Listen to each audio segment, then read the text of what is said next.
Carolyn Dube here. What's the play for today? Well, today I'm answering a question that I get all the time, which is, what do you do with your gel prints once you make them? Well, I use them in my play, and I'm going to share with you one of the ways that I use them with stencils here in this video. And the stencils I'm going to be using, I am super excited to be sharing with you because I am honored to be this month's StencilClub guest designer for over at StencilGirl Products. Now, these stencils, there are two of them that come in the set, the Art House collection, and you get the words as well as the houses and each of the masks that go with each of the houses. And yes, I will explain to you why I chose to create these this way, why I chose those words to go with the houses, all that for you here within the video. Now, before we get started, because we're going to be using our gel prints for these, just grab some gel prints that you've got. They could be your favorite ones or ones you don't like, because what we're going to be doing is just isolating parts of it using the word stencil. I'm just going to be stenciling one word on here. So that means I can pick and choose where on this I want to put the word. And I'm really looking for the color combination that's calling to me. And the blue up there with a little bit of the green is really jumping out at me. So that's where I'm going to position the word that I want. I'm going to do the word family. And that's a little piece of tape there to kind of hold it in position. It's a repositionable tape. I'm using artist tape for that. But washi tape or any kind of low tack tape will absolutely work to hold it in place and not tear up the paper when you lift it up. Then simply add some paint all around it. I'm using a white heavy body paint here because I wanted the white to be a nice contrast to the blue. And I'm also using the heavy body or the thicker paint so that it's easier for me to stencil and get a crisp line. See, I'm very impatient. And by using a thicker paint, it makes it easier for me to get those crisp lines. And of course, if you really want crisp lines and you want to be sure that that's going to happen, do what I say, not what I do. Notice how I'm using the sponge side to side? Not the best choice if you want crisp lines. You want to go in more of an up and down motion. And then the other thing is to use as small of amount of paint as you can, because less paint means there's less chance it's going to run underneath. So the way I've stenciled it so far means I'm going to have the main word and then just little hints of the other words around it. And you can absolutely leave it just like this. Or you can isolate the word of your choosing even more. All I'm doing is taking that cosmetic sponge and I'm sponging around the word family.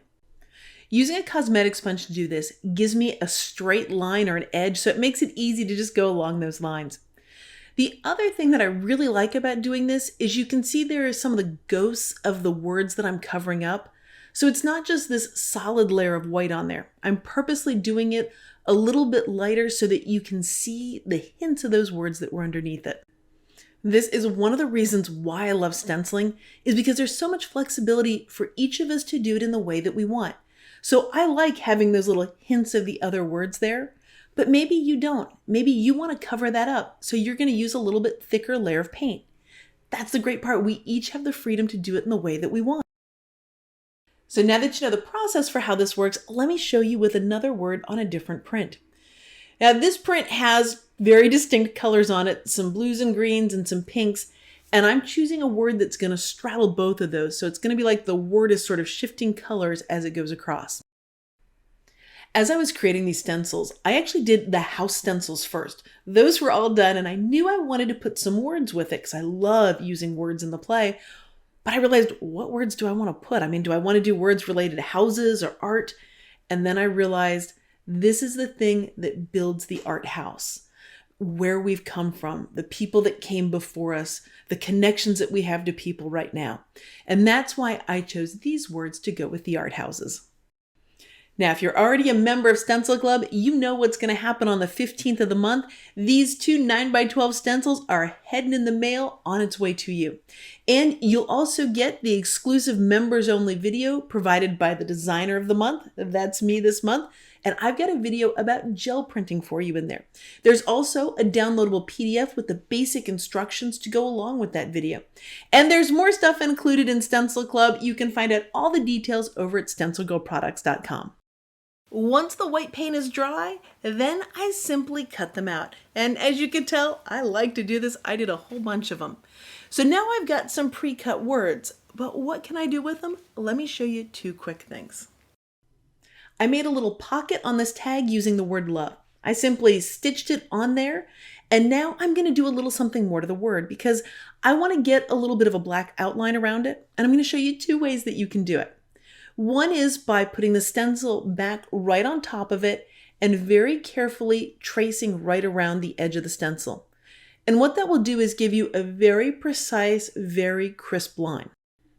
Now, this is something that takes a phenomenal amount of concentration for me because usually I like to do things so loosely, but to do it this carefully, it's really a slow process for me. So that's why I have sped up the camera here because wow, it felt like it was taking me forever to do this. And I know it's like all of a minute, but it felt like forever. Now what I'm going to do is close any of the gaps that are there. And those gaps were because the letters on love were touching letters on another word. So I'm just closing up those little areas. So this is a very neat and tidy look. I am amazed by how different pens can feel in the hand. Like this one with that fine tip is fantastic for this precision work. But when I realized I wanted a little bit looser look to this, I was going to need to get a different pen because when I tried to do that loose, sketchy edges to this pen just didn't feel right for it. So I'm going to grab a fountain pen to do that so I can get those loose, sketchy looks to all these letters. So now what I'm doing is just simply going around a lot of the edges here a couple of times very loosely, very imperfectly, intentionally not trying to get it lined up perfectly because I want that loose look to it. Now before I add a little bit more to this tag, I'm going to add a touch of journaling up here. And don't worry if you can't read it, neither can I. I'm just getting some thoughts out. So now let's get something into that pocket. I've got some houses here that I made using the masks from the Art House collection. I've done them on fabric and then I did some free motion stitching around them. And I'm just going to tuck those three right there into the pocket. Oh, and by the way, did you notice the little houses at the bottom of the tag? That's something I'd stenciled on there earlier. That pattern is also included in the Art House collection. This is one way that I use these words. Another way is to make a quick card. And I mean a really quick card. All I did was take one of the words and then I stitched it onto the card and it is done. Now, not only do you have the words directly, you also have parts of words. So if you cut blessings up, you can have sings, or you can have the word bless. It's amazing how many words are actually hidden inside of other words. Well, thanks so much for joining me for today's play. You can find out all about StencilClub over at StencilGirlProducts.com. Thanks so much for letting me be a part of your colorful journey.